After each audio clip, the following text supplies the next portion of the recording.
জল অপচয় করব না, বৃষ্টির জল ধরে রাখবো, পুকুর ভরাট করা বন্ধ করব এবং পর্যাপ্ত পরিমাণে গাছ লাগাবো। সুন্দর এই বসুন্ধরাকে দূষণের হাত থেকে রক্ষায় সবাই এগিয়ে আসুন, এই আহ্বান জানিয়ে আজ এক সচেতনতামূলক কর্মসূচি সংগঠিত হয়।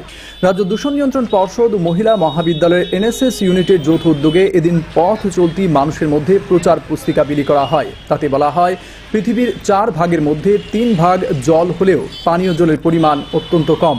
অনতিবিলম্বে জলের অপচয় বন্ধ করে আসন্ন ভয়াবহ সংকট থেকে সকলকে রক্ষা করুন।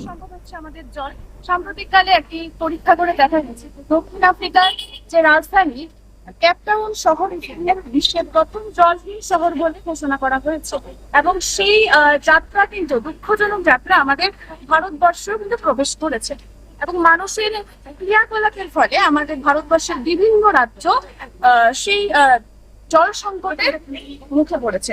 তো আমাদের প্রত্যেককেই যেন সকল নাগরিক যেন সচেতন থাকে, নাহলে কিন্তু আমরা আমাদের পরবর্তী প্রজন্মকে মানে সুন্দর একটি পরিবেশ আমরা উপহার দিতে পারবো না।